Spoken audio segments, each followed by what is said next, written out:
Walter, you want to come up here with your special guest?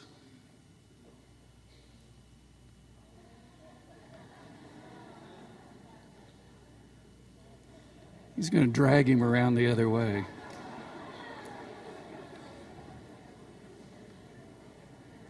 Francois is a slippery little rascal, and he tends to slide away when you least expect it.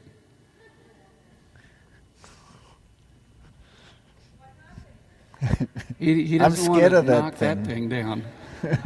Might have run out of miracles. Now, little buddy, if he tries to do anything or harm you, I'm going to sit right over there and you let me know and I'll come take care of him. Take care of him right now. Maybe you want to hear the story how this man came here. Can you hear the thunder? It's so interesting. I had a phone call from people in Botswana. They said, we cannot get hold of Walter. We want him to come and speak at the university. We're looking for a second best.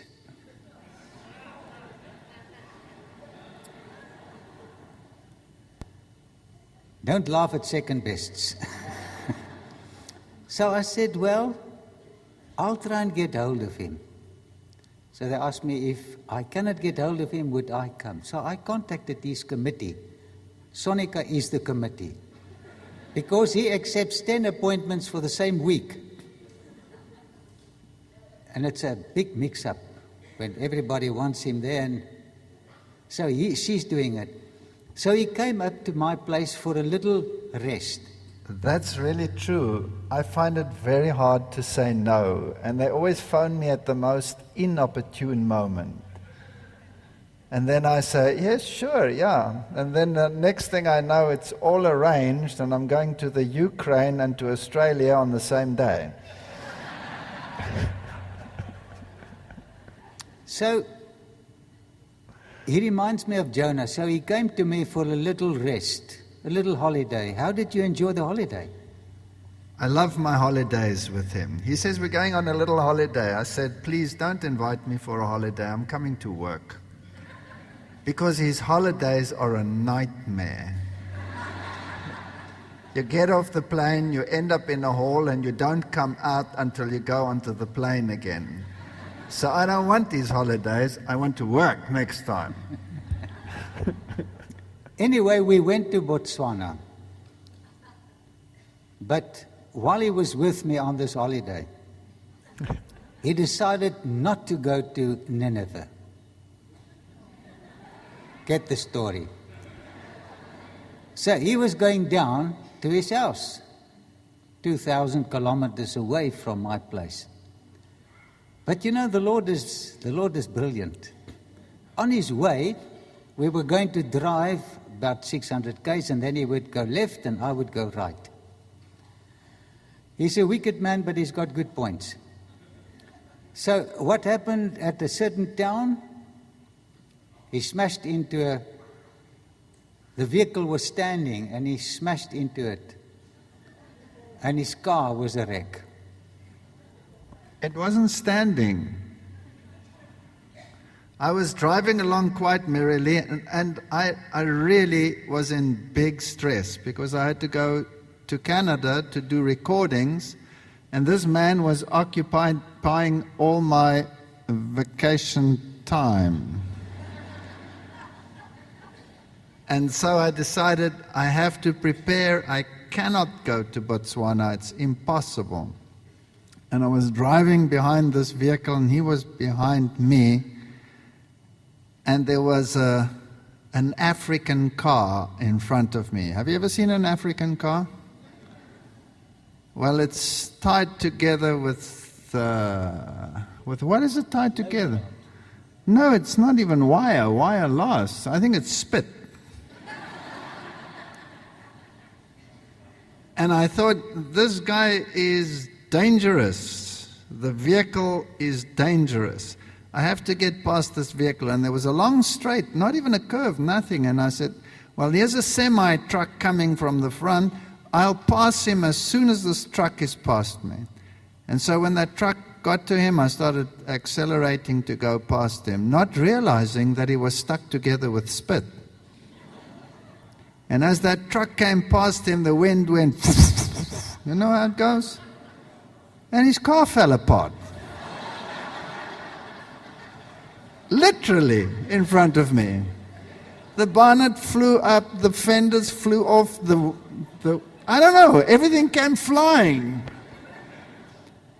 And of course he couldn't see where he was going because his hood was up. And so he decided to go and stand like this in the road. And I was already accelerating to go past him. And the truck was next to me. I couldn't go to the right. There was a big ravine on the left. So I decided to pay him a visit. So that's where Jonah was spit out by the fish. And he had to go to Botswana. And the doctor there was so impressed with Walter that he told Ray Kluti, get this man Walter to come here. No, he said, you too. Something like that. And I got a phone call from Ray. Where's Ray and Mark or Luke? Would you like to fill in here, Ray? Okay. By the way, he's the exact same image of Pharaoh, the Tutmosis III, the slave driver. I'm not going to go on holiday with him either. And you know, Ray phoned me one morning. He said, I want you to come to Loma Linda. I want Walter to come. They usually work through me to get to him. Anyway, this is how we are here. And pardon? Connections work. And this is wonderful. We've been working together about 25 years. The two funniest people you've ever met. As you've seen, what a contrast. But you know, we love the Lord and we want the third angel's message to be proclaimed. He's doing it from an intellectual corner approach. And I use the simple excavations. We put it together and there's a buyer for every product. I love you people. Thank you for your kindness, accepting foreigners. Wil jy vertel van die begin of nie? Wat het begin? How we met. Yes, why not? And how everybody just loved it that we worked together. Yeah, I met him at Stellenbosch. But you know, when tires are pumped, what do you call it? We call it bars. 2.2 bars, or do you call it you know bars? PSI. Pounds per square inch. Okay. And I realized that this man's tires were pumped too hard. It was bumpy. And I asked the Lord to just get that tires a little down. And well, I pushed him, not that I like to do it, to come and work with me. And the Lord opened the way and we worked together. But you know, not everybody likes Walter. And they said to me, this man that's now working with you, don't do this and don't do that, and, you know, keep a low profile with this man. And, you know, I had to make a decision to just discard my friend or to take orders from the higher organizations. But I was convinced that this is the man that I prayed for to be an evangelist. Because I'm getting old and we've got to get young chaps to carry on the work. And he was an answer to prayer. But I want to tell you, if you work with Walter, it's something. There's always a crisis in his life. Because of the message he preached. But I persevered and I said, Lord, I cannot let this man lose. We cannot lose him for the cause. And the Lord blessed his ministry. And we've shed tears together and we laughed together. We worked together. And it was such a privilege to work with him again after many years. to run a campaign. I think I've said enough, hey? You can go.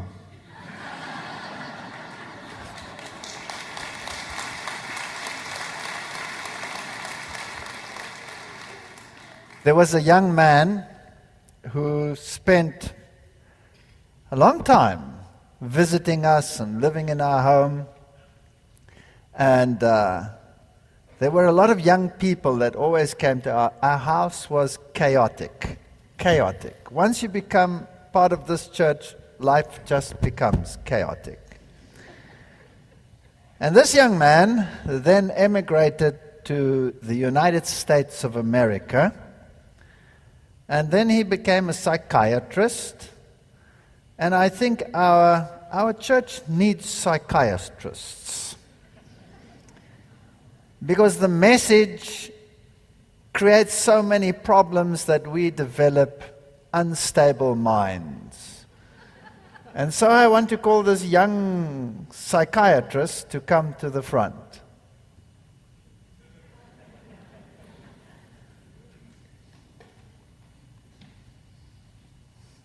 I don't know what his name is.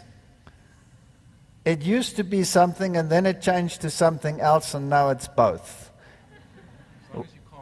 As long as you call me up, Walter, that's fine. Whatever you call me. We used to call him Deju. But then it became Joshua, but now it's Joshua Deju. That's right. Joshua Deju. Nobody can pronounce Deju, so we just go with my middle name, which is Joshua. I asked him to read some things, a psychiatric message for this church. Tell them what you were trained for in this country. There's a lot of people out here, Walter. You said there were just going to be Read. a few. Keep quiet. That's what happens when you live in his house. So, brothers and sisters, good morning. The sure word of prophecy is the foundation of Adventism, Ellen White says.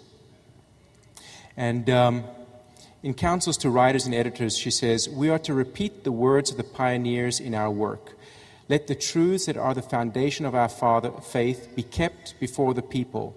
We are now to understand what the pillars of our faith are, the truths that have made us the people that we are, leading us step by step. The great waymarks of truth showing us our bearing in prophetic history are to be carefully guarded, lest they be torn down and replaced by theories that will bring confusion rather than light. Regarding the third angel's message, the power which so mightily stirred the people in the 1844 movement will again be revealed. The third angel's message will again go forward, not in whispered tones, but with a loud voice, that the light of the present truth will be seen flashing everywhere. Amen.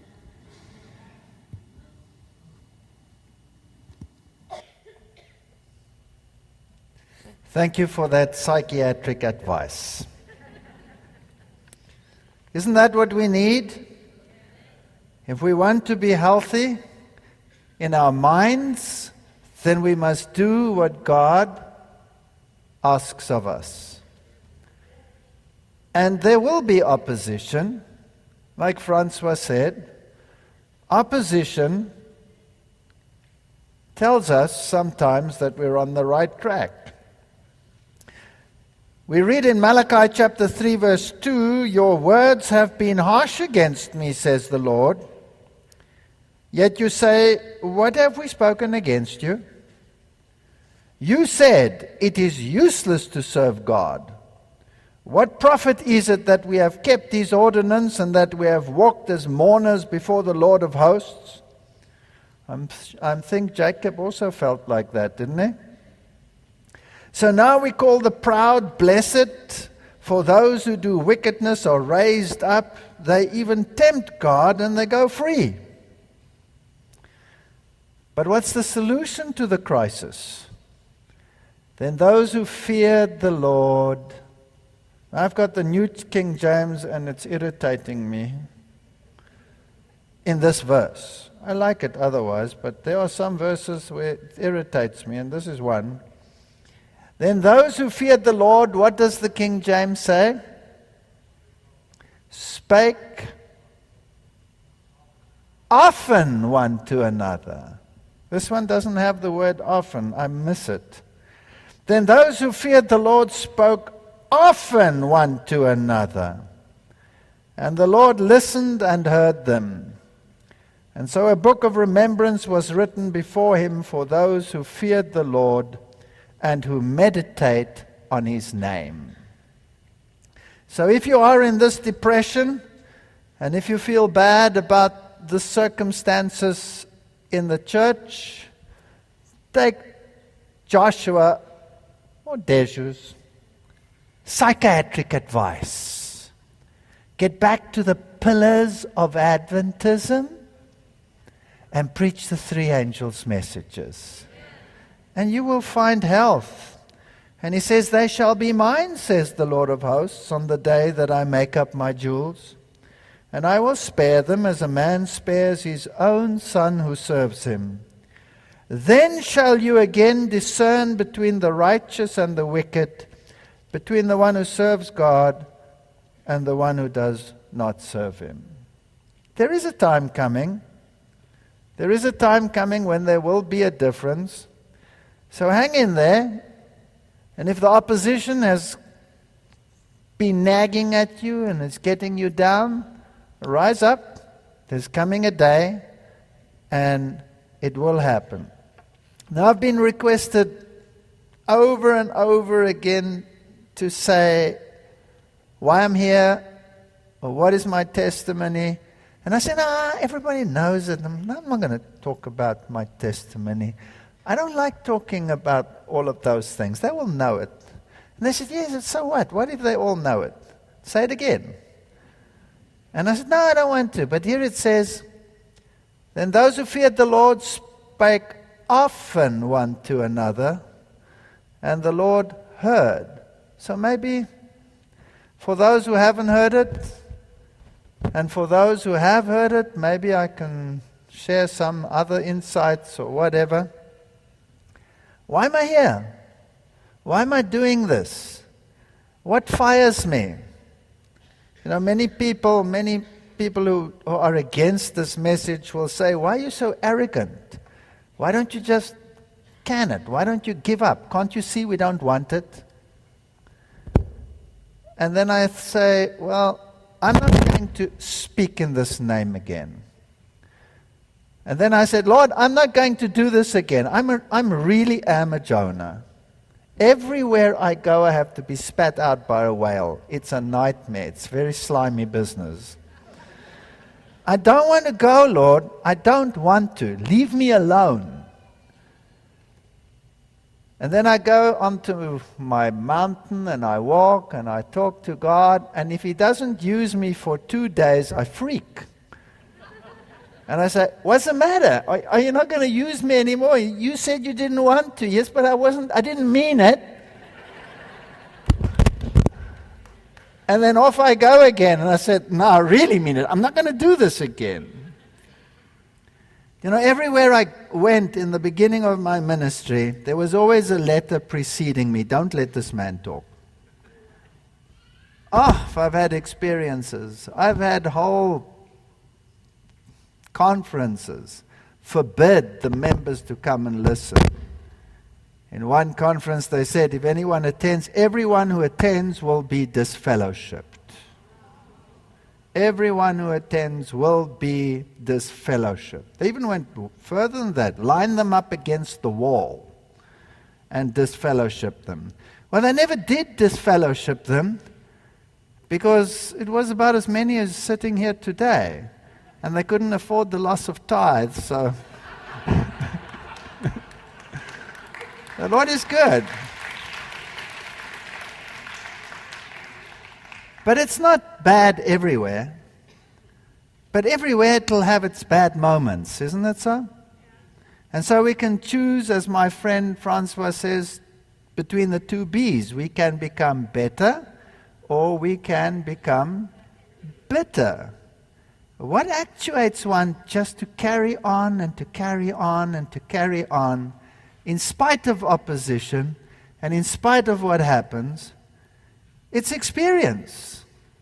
If you've had an experience with God and you see people making decisions for God, it does something. And it spurs you on, and you don't want to give up. You say, I cannot stop this. I cannot stop this. What did Jeremiah say? Jeremiah said, I'm never going to speak in this name. Oh, I identify with Jeremiah. I'm not going to speak in this name again. But then your word was a fire in my heart, and I could not forbear. And that's what it's going to be like. It's not going to be easy. It's going to be tough. Now, I don't base my faith on experience. I base my faith on the Word of God. But that doesn't mean that God doesn't give one experience, isn't that so? Because He's kind and He's generous and He's long-suffering. Now, when I was out there in the world and I was an atheist and I hated God with a passion, I loathed God. I really hated Him. Why would I hate God with such a passion? If a student in my class just dared to say, excuse me, I believe in creation, as one little girl said to me, I would blast her. I would blast them. And it's always the girls that got up and said it. Don't underestimate the women. It's always the ladies, not the men. They just sat there. They answered him not a word. The ladies, they were so irritating.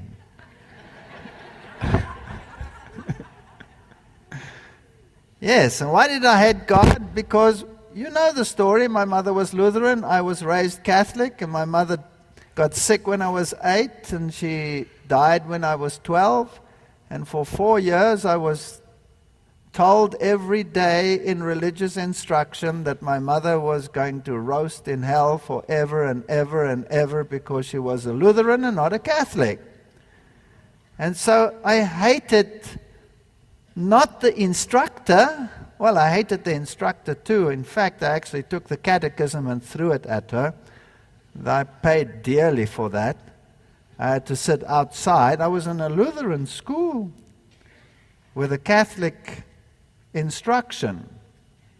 And the headmaster would always say, what are you doing out there? And I say that, how do you say it nicely? That female dog threw me out. Now, you're not allowed to say that when you're 8 or 9 years old. Then you were modified on the posterior. So I got very used to being modified. But I was bitter, and I hated this God.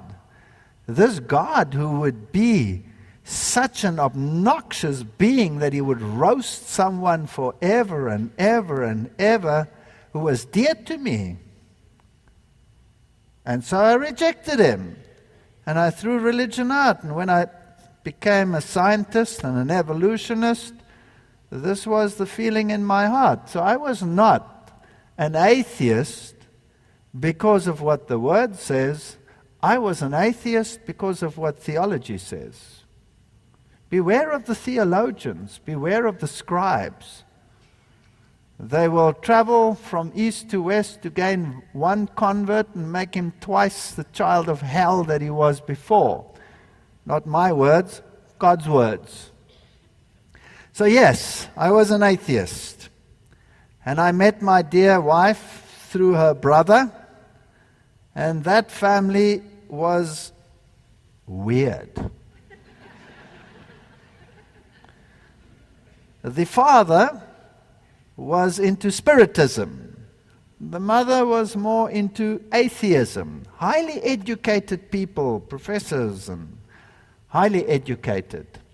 And so I kicked him out as a roommate and eventually took her in as a roommate. She's much nicer than he was. And so we became a couple, and we were atheists. But my father-in-law was a brilliant man. He was such fun to be with. He was such a nice person. Don't think spiritists and occultists are unpleasant, evil people. He was a pleasure to be with. And he was so educated, and he could talk on so many issues, and he knew all the religions.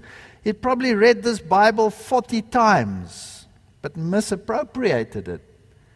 And trained me in all kinds of occult techniques. I could do out-of-body experiences, all kinds of amazing things that we as Adventists don't even dream of as being possible. But of course, these are hypnotic implants because you've placed yourself under another power. And so these are not just conjectures, they're real, they actually happen. And my wife would say, "What's the child doing next door?" And I would say, "I'm too tired to get up. I'm going to have an out-of-body experience." And then go and tell her exactly what the child was doing, how it was lying, and where the bottle was, and where this was, and everything, without leaving the bed. Of course, that's a hypnotic implant. It's not a real occurrence. And so, the esoteric world became real to us. My wife grew up in a home where walking sticks rattled and where chairs had an indentation and apparitions were breathing in chairs that you couldn't see, and she grew up with this as normal. This wasn't normal to me, though. I was just plain atheist, which means you believe anything, not nothing. And this is how it all began. And then when our youngest child was about to be born, my wife got very ill, and she nearly died in this pregnancy, and they were urging us to do an abortion to save her life. But somehow we refused to do an abortion. And they didn't have scanners in those days like they have today. There was one somewhere, I still remember taking her in this vehicle and carrying her in and having the scans done, and he was alive and well and sucking his thumb, and we just couldn't abort him. And when he was born, eventually, he was a miserable child. Miserable beyond comprehension. He would scream and huddle up, and you had to wrap him up and try and feed him. My wife was very busy with this child. Her whole life became wrapped up in this child. And then I had a number of strange occurrences. And that was, I woke up at 2 o'clock in the morning, and I had this dream that I was being strangled and murdered. And I'd wake up in the sweat, and then the child would scream as though he were being slaughtered. And we'd run and pick him up, and he'd get this terrible fever and fever cramps. We'd rush him to hospital, and they would battle to save this child's life. On some occasions, when this happened again and again, every time at exactly the same time of night, I was so scared of 2 o'clock in the morning. Every time the same thing. Sometimes he would stop breathing before we got him to the hospital, and they would battle to resuscitate him and get him back to life. Now, if this happens once or twice, it's pure chance, but if it happens over and over and over and over again, I don't even know how many times it happened. Then you start saying, this is not chance, this is something supernatural. My father-in-law did everything in his power to ban these evil spirits. He did his pentagram signs in the corners, and he brought his paraphernalia. But nothing happened. Nothing helped. And then, when I was sitting in that hospital, we used to take turns, my wife and I, and we used to watch this little child. And that night at 2 o'clock, he was lying there in his little cool tent in the hospital full of drips and infusions. At 2 o'clock, he went into this cramped situation. And he nearly died that night, and all these tubes tore out, and there was blood all over the place. And I said, that's it. I've had enough. I need help. The occult world is doing nothing. There's no such thing as prayer. I don't know God. But I did know one thing. And that was that the Roman Catholic Church was known for its exorcism. You know, the exorcist and all those things? So I said to myself, well, this thing's making a funny noise, eh? Let me just try and see whether I can change something here. Is it better? And so I said to myself, atheist or no atheist, I'm going to the Catholic Church. And I went to the Catholic Church and I came there and the priest said, no. I said, I have a problem in my home, can you help me? He says, what nature? I said, there are strange things happening. He said, no, I don't want to know anything about you, about this. Give me your phone number, we'll call you. And I went. That's all.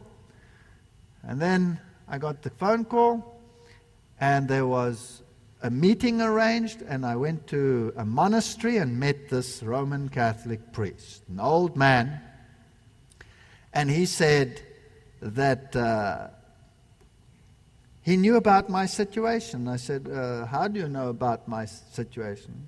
He just did that. And he said, the devil is trying to kill your youngest son. That impressed me, because I hadn't said that to anyone. And then he said, I've known about it for 2 weeks. I said, that's impossible. This is since yesterday that we're talking about these things. He says, no, for 2 weeks I've known about this. And he even showed me a letter that he had permission from the bishop to do a mass in my house before I even went to them. It had been signed. That was very impressive. Very impressive. So he came to our house and he did his exorcism and he did all the things that he did. And when he came into that little child's house, some spirit grabbed him and threw him around the room. And I thought he was going to die. And then eventually he came right and same thing happened in our room. And then he said, we must say the Mass in this room we must say the Mass. And so he said the Mass in that room, and he took off. I still remember, he said, I brought a relic of a saint. In his ring, he had a relic. And he put it on the table. And as he was about to start, all our pets, Rottweilers, cats, everything, came running and sat in a circle. Very impressive. And he said the Mass. And when he'd finished the Mass, he took off his ordination cross and he said, hang this above the child's bed, which we did. And that night, for the first time, this little child lay on his back, googling like normal kids should, and fell asleep right through the night, and the next, and the next, and the next, and the problem was gone. It was gone. That didn't change me. I was still an atheist. I just said, well, that's great, thank you. My wife gave this man a pottery pot that she had made. She was giving classes in pottery. And he said, I'll give this to the nuns that never see the world. And off he went. Well, then he's going to fix this problem. Is this Francois? Yes. Thank you. Is that better? Yes, now it won't pop so much. Anyway, while he was gone, and there was this peace in our home, my father had died some time before, and I had a little bit of money, and I said to my wife, let's change the house, and let's give you a nice new kitchen. And being German, I took a sledgehammer and demolished the old one. Much to her dismay, she had to cook outside in the garage on a little gas burner until this new kitchen should arrive. And the man who was supposed to put in the new kitchen was a German carpenter. And he came to our house and he said, by the way, before I start putting in this new kitchen, I just want to tell you that I walk with the Lord. Can I tell you something about the Lord? Whew, my old animosity rose like a mushroom. And I said to him, you know what? You can keep your God, and you can walk with your God. I want a kitchen. So he was a little bit taken aback. But he had the guts to give me a pamphlet. And I thought, oh, another one of these Jesus freaks. And I took the pamphlet and I wanted to throw away, but he was standing there. So I went to the lounge and I shoved it in a drawer and I closed it. And he never spoke about it again. I don't think he dared. And then life went on as usual. A month went by, 2 months went by, 3 months went by, perfect peace in my house. And then my conscience started talking to me. And I said to myself, you're a hypocrite. You say you're an atheist. The Roman Catholic Church comes to your house and sorts out your problem. And you don't reciprocate in any way whatsoever. You're a hypocrite. So one way I tried to appease my conscience. I went to the Roman Catholic Church and I said, I see your roof is in a bit of disarray. Can I pay to have it fixed for you? So I fixed the Roman Catholic Church's roof. Can you believe that? I fixed their roof. They won't get the latter rain after that.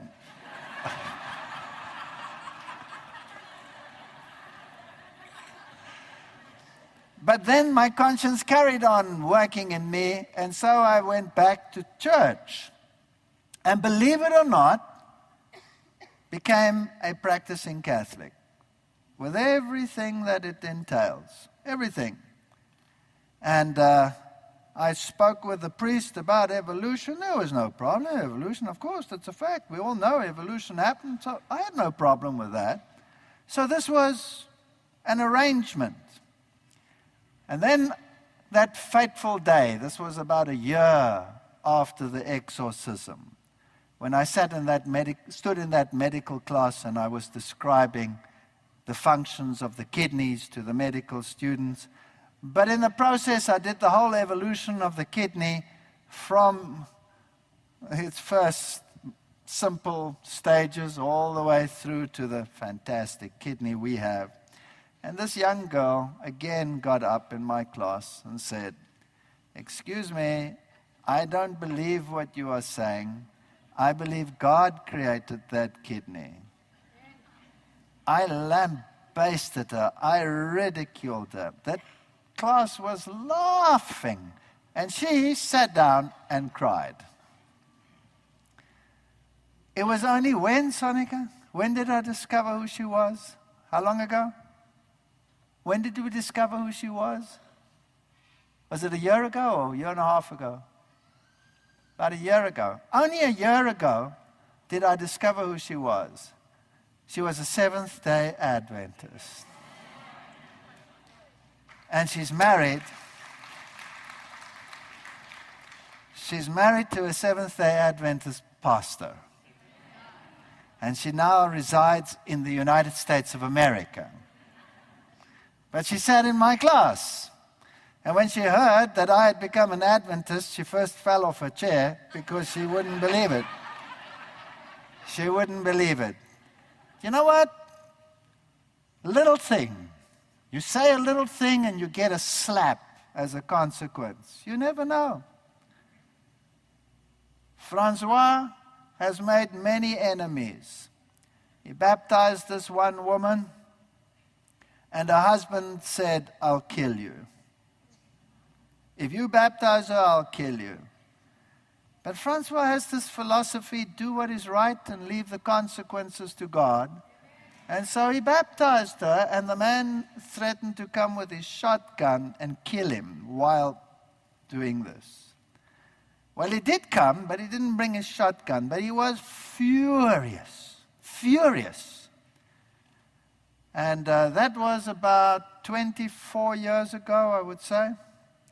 He was so angry. I'm digressing, but I'm just telling you, filling in a little bit. And after the service, he confronted Francois. Now, Francois is a very tall man. You've noticed that, right? And my wife prodded me and said, they were talking out there, and this man was very agitated. And so I saw, ooh, here's trouble, here's trouble. So I ran out there, and just as I got there, I stepped between him and Francois, but his hand was already back to take the punch. And fortunately, he was aiming at Francois' face.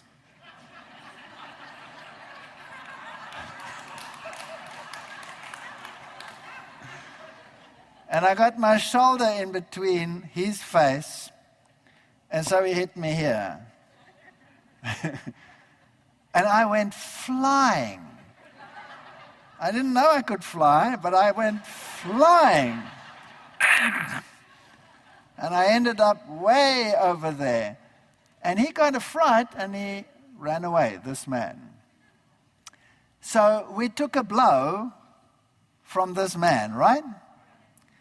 And for the next 24 years, this man made his wife's life hell on earth.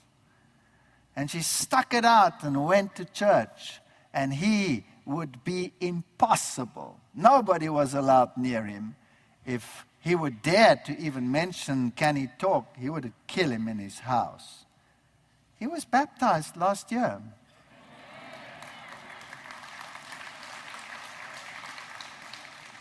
So take a blow every now and then. Do you get the message? Take a blow every now and then, but stand up for the Lord. When I got back to my office after doing this to this young girl, I sat down there pretty chuffed with myself for a while until that little voice kicked in. And the little voice said, you know what, you're a hypocrite. You go to church, and here is someone, they say they believe in God, and you treat them like they're dogs. What does a good Catholic do when he thinks he's overstepped the line? Goes to confession. So off I decided, all right, I'll go to confession, but it was a bad time. It was lunchtime, and the priest wasn't there. So I knocked. I'm a very persistent man. I'm a German. I went and knocked at the nuns' quarters, and I said, where's this priest? This is very inconvenient that he's not here. I want him right now. And they said, no, he's gone shopping, but he should be back within 15 minutes, half an hour. Why don't you sit and wait? So I went and waited in the church.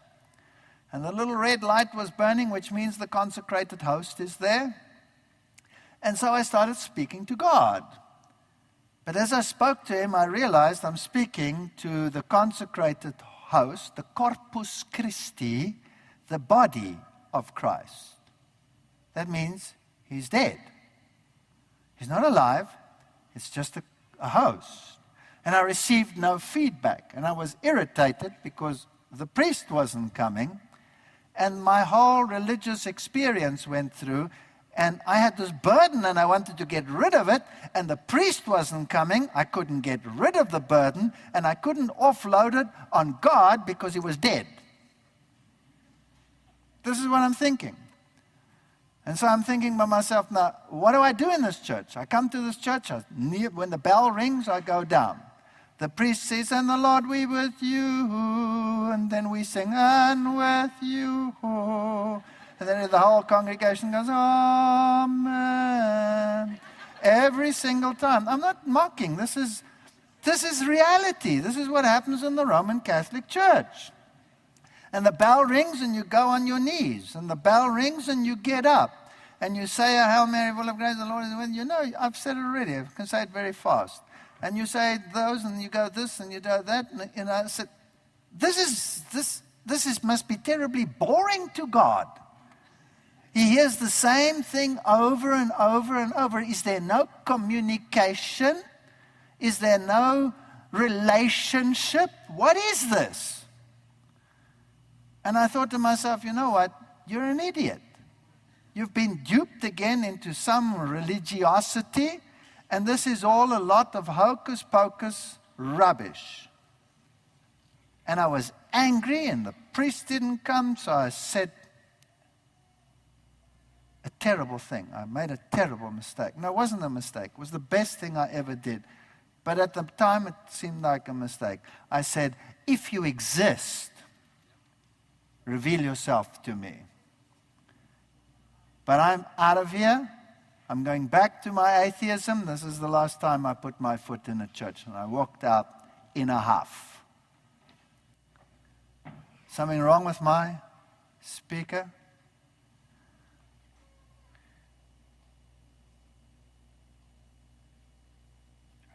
Thank you. We're going to try low range, 4x4. Anyway, wow, I better speed up quickly. What happened then was I came home and I was looking for something and I said to my wife, "Where is it?" And she said, "Top drawer, left hand." I opened it up, took it out, whatever I was looking for, and my eye fell on this pamphlet, and the pamphlet said the commandments of God had been changed. And that's where it all started. And I looked at it, and I asked her if we have a Bible, and we don't have a Bible. And then I remembered a box an old lady had given me, and I looked in there, and there was a Bible, and I compared it, and yes, it was right. And I fetched that carpenter to my house, and we went through Revelation, and we went through Daniel, and he showed me the little horn, and he showed me all of these things, and my eyes went blur. And then he told me about the 10 Commandments and how they changed the Sabbath and that the Sabbath is the real day and that we must keep the Sabbath day. And I said, but that's ridiculous. Why keep the Sabbath day? 6 days shall you labor and do all your work, but the seventh is the Sabbath of the Lord your God. Why must you keep it? For in 6 days the Lord made the heavens, the earth, the sea, and the springs of water. That's ludicrous. We came into existence through evolution. He said, no, we did not. And I said, yes, we did. And he tried to argue with me. He was a carpenter. I treated him like I treated that young girl. And then eventually, after a long try, he said, you know what, I don't have a problem with evolution, you do. And he walked off. And that's where it all started. And I started questioning, and I said, well, if you exist, then is there something wrong with this evolution? And all this battle started. And I get to work, and somebody hands me a big document. Remember, never at work did I discuss religion. I was the atheist lecturer at the university. The secretary gives me this document, and I'm looking at it, and it says, why Sunday is the true day of rest. I thought, what's he giving me this for? I mean, I never discussed religion with her in my life. And I'm battling with evolution. I haven't got time for this. I give it to my wife. And my wife goes through this document as to why Sunday is the true day of rest, and she decides the Sabbath is the true day of rest. You see, there was not one verse from the Bible. All of it was what people had said. And so this document against the Bible convinced her that the Bible is true. So the moral of the story is you can do nothing against the truth. You can only do something for the truth. Now, as all of this was happening, and I wasn't prepared to accept this new truth just like that, I had a dream at 2 o'clock at night, and my son went through the same ritual, but not so bad. And then the Adventists were praying for us, and I didn't even know it, and it subsided. Anyway, they convinced us to go to church. I've already told you that, how I went to church and how I went with my jeans and all of that. But I'll tell you another little story. And there I was in this church, and I looked at all these satchel and signing morning face people.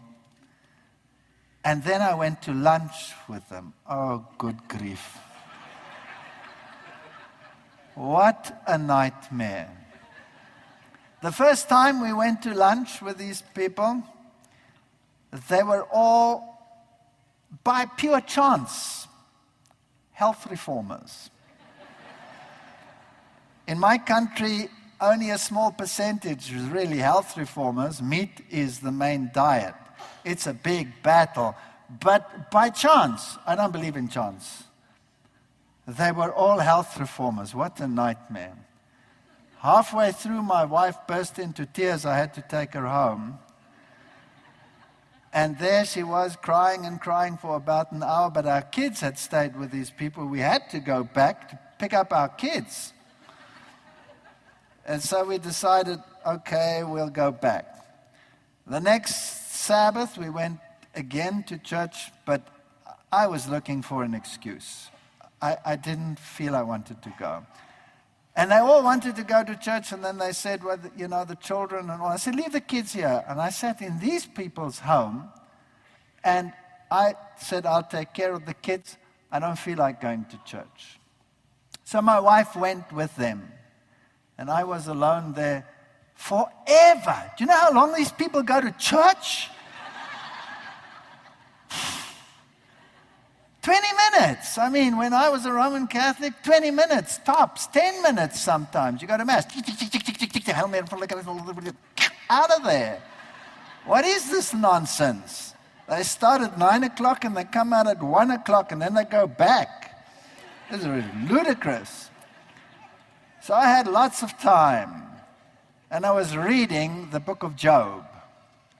Going through the book of Job. And as I was reading the book of Job, I read there, now this really happened. It really happened. I was reading the book of Job, and it says, and God permitted Satan to touch Job, and Job broke out in sores. And I read this, and I closed it, and I threw the Bible down, and I said, you know, what a load of rubbish. What a load of rubbish. Here I am again sitting in some religious sect that munches carrot leaves from morning till night. My wife is stuck there in church forever, and here they say Satan caused sores. This is rubbish. Sores are caused by infections. It's a bacterial infection. You have cut yourself, hurt yourself, and you got infected, and maybe a streptococcus, staphylococcus, or whatever that's stuck in there. You need an antibiotic, but this is rubbish. Satan doesn't touch you and you break out in boils. So I started reading again, and the more I read it, the more irritated I got with a supernatural story. I mean, for a scientist, would you agree it's pathetic? And so I got angry and I got agitated, and I was looking at my watch. When is this wife of mine coming out of that church? I want to go home. I want to give up this nonsense. I'm going back to my normal lifestyle. This is a waste of time. And then I read again, and I was still irritated with this, and I was aware of a pain. And I couldn't figure out the pain, and it got worse and worse, and in the end it was a fire, and it was burning right there. Now there's no way you can pull up your pants leg to there. The only solution for that is to lower the belt and try and get at it from the top. It was horrendous pain. And eventually I ran to the bathroom because the kids were playing there. I couldn't very well whip my pants down. And I went to the bathroom, and here was a sore on the top of my leg. It was blood red and full of bumps, and the water was oozing out of it, and it was burning like fire. It shut my mouth up for a while because I was just concentrating on the pain. And when she finally got out of that church, I was out of there. We rushed home, and I said to her, look at this thing. And she looked at it and she says, I don't know what that is. I've never seen anything like it. It's not a bee sting or a spider bite. You think of all these possibilities. It doesn't look like anything. There's no puncture mark. It's just red and bumpy and leaking. And so I said, okay,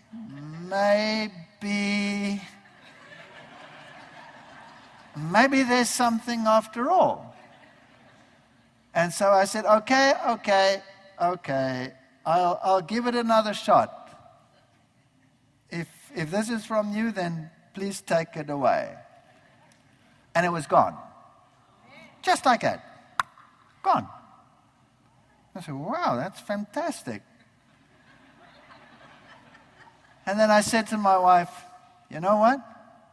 I think we're going nuts. I think this is psychosomatic. I think we have religious overload. And somehow my nervous system induced this sort of stuff. I think this is all a load of rubbish.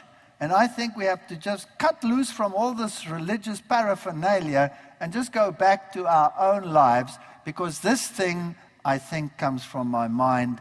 No way is this from God. And I hardly said that sentence, it was back. And it was so painful. It burned like fire. And it stayed there for, 2 weeks. It wouldn't go away until I said, okay. Nothing worked on it, nothing. Now, that's a supernatural experience. It's not one that defines my religion, but it's something that jerked me into reality. The bottom line is, we lost everything when I became a Seventh-day Adventist. I had to resign my job. I resigned it of my own accord because I couldn't go and reconcile teaching evolution and teaching creation at the same time. That's when I visited the rector. We put our house on the market. We sold our house. Off we went. And we had a partnership in a farm. And we were going to survive like that. But you name it, it went wrong. Every single thing went wrong. And when I resigned, I still had to work for one term, because you have to give notice. You can't just walk away. And so, on this way to the farm, I have an accident.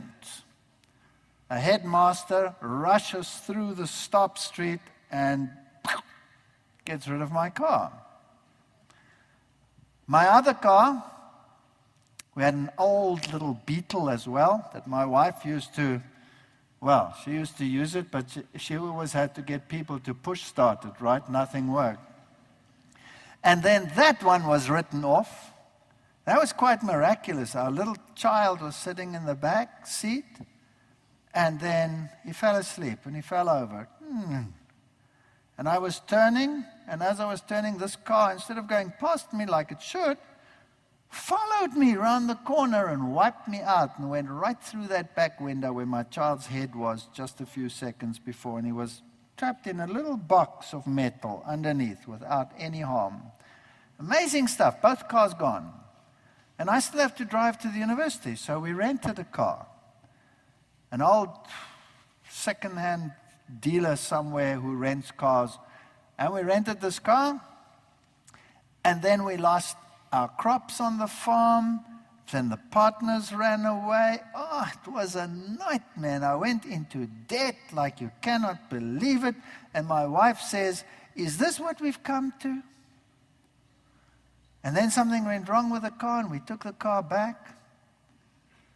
And the man came out and he said, "It's the battery. He's going to replace the battery." And they were replacing the battery, etc., etc. My wife was standing one side, and she was depressed. Everything's gone. Our life is gone. Our life is in turmoil. The job's gone. Our money's gone. People have left us when they should have stayed with us. Is this from God? Is this the truth? This cannot be the truth. And this man comes up to her and he says to her, "Your husband has a powerful weapon in his car." And my wife says, "No, he doesn't carry a weapon." He says, "Yes, he does. Come, I'll show you." So he took her to the car, and there was my Bible lying on the dash or whatever. And he said, "There." "Oh," she says, "the Bible." And so they started talking, and then he said to her, "Where do you worship?" And she said, she doesn't want to say Seventh-day Adventist. That's taboo. She says, "Well, in that town." And he says, No. Where do you worship?" And she says, "Well, what can I say?" So she says, "Heidelberg College." That's like saying Loma Linda University, Heidelberg College. He says, No, I don't want to know that. "What denomination? Where do you worship?" And she also heard the cock crow, and so she said to him, "The Seventh-day Adventists." And he took a step back and he pointed at her and he said, "They have the truth after all." That's fascinating. Why would he say that? In Afrikaans he said, "Hulle het tog die waarheid," which means they have the truth after all. And by that time, everything was finished, and we got into our car and we drove off, and she told me, "I just had an amazing experience." I said, "What happened?" She said, "You know, the man who helped the man put in the battery, the one who had the overall on, while you were inside doing the paperwork, he had a chat to me, the one who put the battery into the car, the one with the overall." I said, "What do you mean, the one with the overall?" She said, "The one who helped the one who's working there." And I said, "Which one that helped the one? There was only one." She says, "No, there were two." I said, "No, there was one." She says, "There were two." I said, "No, there weren't two. There was one. What did he do? What did he say?" So she said, "He said, hulle het tog die waarheid. They have the truth after all." I said, "Well, then he must be an Adventist if he says that the Adventists have the truth. Isn't that so?" So we'll go back and we'll ask him, because she always argues with me. So we turned the car around and we drove back. And he wasn't there, so we went inside to the man who helped me. And I said, "Excuse me, where's your worker, the one with the blue overall?" He says, "What? There's nobody else here but me." And so I think God takes situations into his hands, and he gives you what you need when you need it. You will always have a hook to hang your doubt on, but you can choose to believe him too. Anyway, long story short, I got reappointed at another university. Within 3 years, I was professor at that university. And I could actually teach from my conviction. Not teach creation, but I didn't have to do anything in an evolutionary paradigm. And God blessed me. But I had huge opposition. 3 commissions of inquiry against me, because they claimed you cannot be a true scientist and believe in God at the same time. In one case, when there was this inquiry, the man who was supposed to accuse me, on his way to the accusation, he fell over and collapsed. And all his accusations were proven wrong. And the next day he was back at work, and the commission was gone, having exonerated me, and they knew not what was wrong with him. They couldn't find anything wrong with him. You know what? Little things. God is amazing. And that man over there, that little man, I call him the pain in the neck. Woof. He is tenacious. He doesn't give up. He drags you into this world, and he put me on the stage at my old alma mater, and they shouted and screamed at me. And then he left me. He went 1,000 miles away and left me all to myself. And I was asked to give more lectures, and I had nothing. He used to give the spiritual ones. I used to give the science one. Now he's gone. And so God forced me to develop my own series. There were no computers in those days, and I was totally bankrupt. I paid the debt of other Adventists for 15 years. 15 years. We had hardly anything to eat. I've been invited to go overseas and do this, and I haven't got any money. I've got nothing. We're struggling. And I have to make these slides. So I went and bought film that was past its expiry date. And I made my own rolls of film in the darkroom, and I started taking pictures of whatever I was lecturing on. And then I would give the lecture that evening after university time. And I was thinking, how am I going to feed my family? I've just spent my money on all these films. And somebody would come to me and say, here's something for you. And it would be exactly the amount that I just paid on those films. God never let me pay for anything in his work. I would have to supply it and he'd give it back. Supply it and he'd give it back. And little things all along the line, giving you confidence. And then the very first meeting, where I was invited overseas, I was invited to give a talk or lecture series, my first big series was in Vancouver. And there I went, and as usual, the letters preceded me, don't let this man talk, don't let him do this, and he will preach vegan lifestyle, that's from the devil, he'll preach this, he'll preach that, he'll preach that, don't let him speak. So I get overseas and I get this cold shoulder. Nobody. You're all alone, except the people that I didn't know who had invited me to give the talk. Double sessions, 1,260 people, Massey Hall Theatre, Vancouver. Double sessions. Now I'm giving the first session, I'm giving the lectures on the Antichrist. You know, like the pioneers gave it, where you say the Antichrist is the Pope? You know, like they did it in the old days?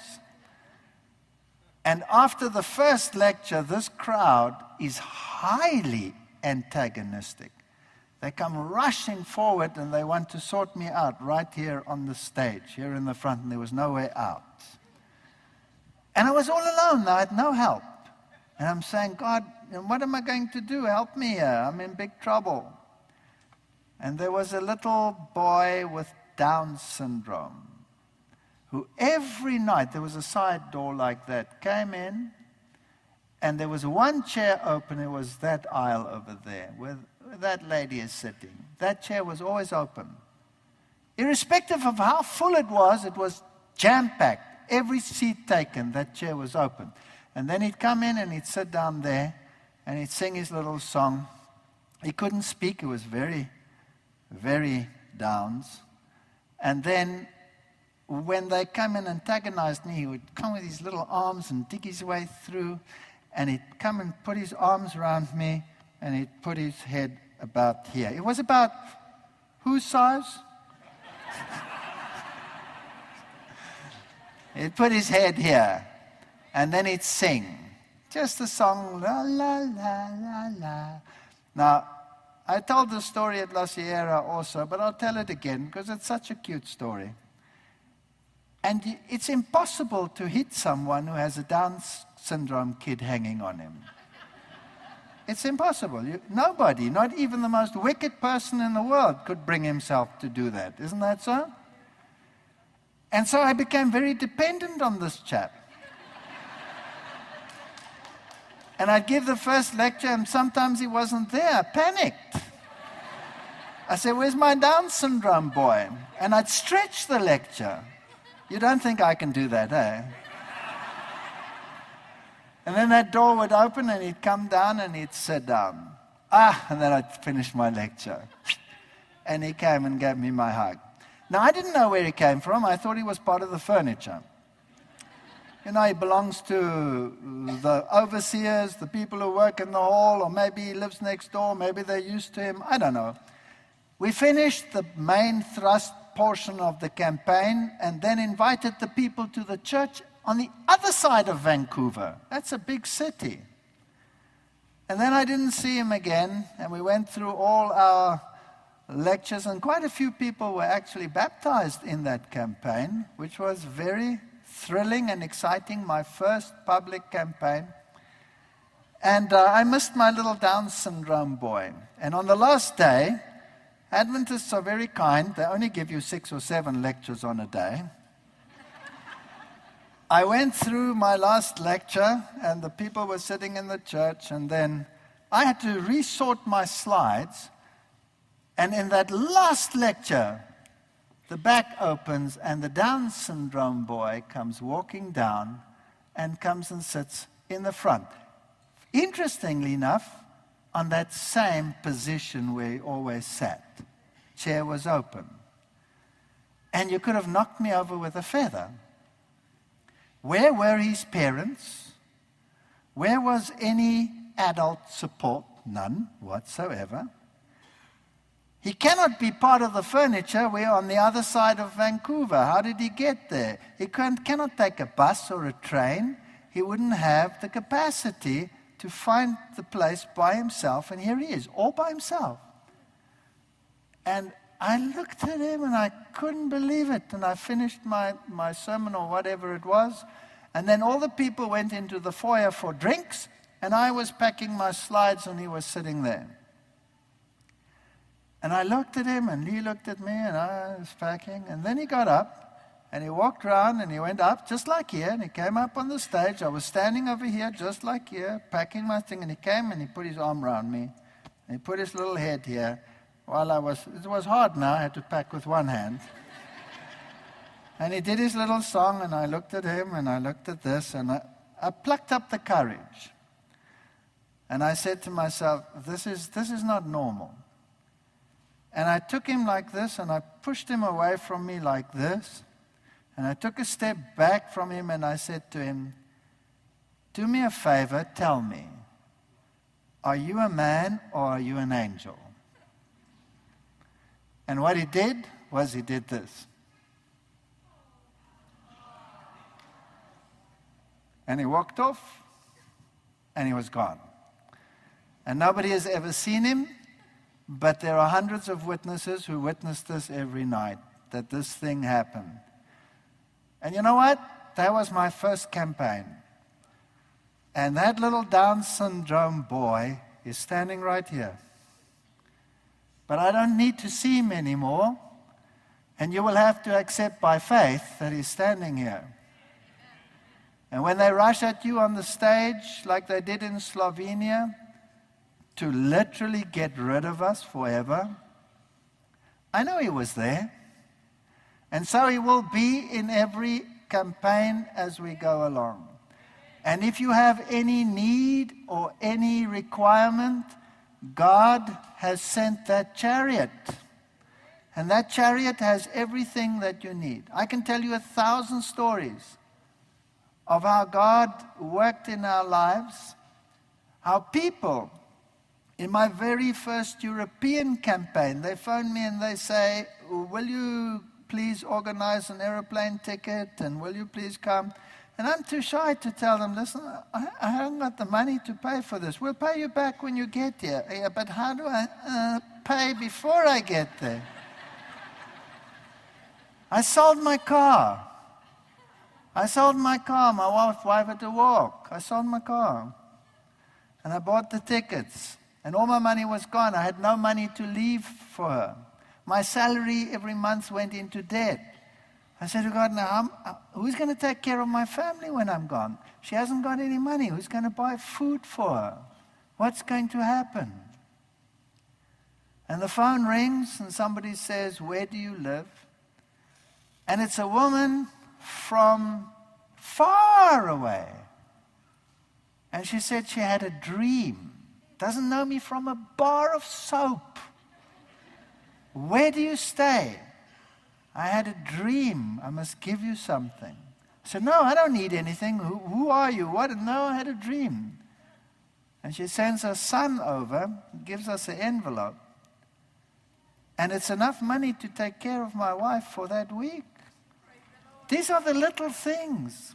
We've sat around a table with no food on it, saying, with our kids with goggle eyes like this, saying, Lord, thank you for what we are about to receive. And then the phone rings, and the person says, have you been to your front door? And we go to the front door, and there's a basket with food. We went in and put it on the table. Can you imagine what that does to a kid? And what it does to you? Don't underestimate our God. These things are far apart. But little incidences.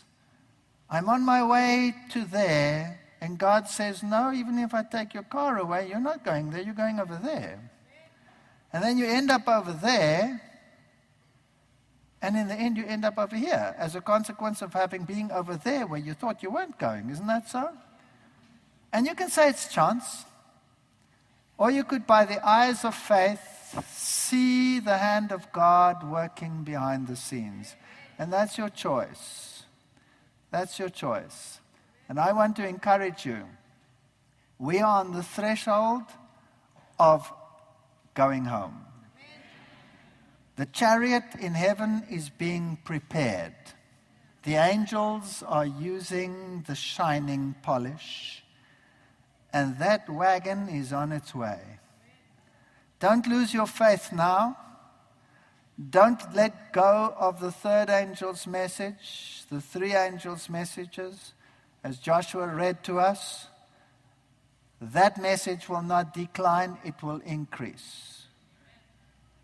And don't let yourself be duped into giving up because someone gives you a blow on the shoulder or a harsh word.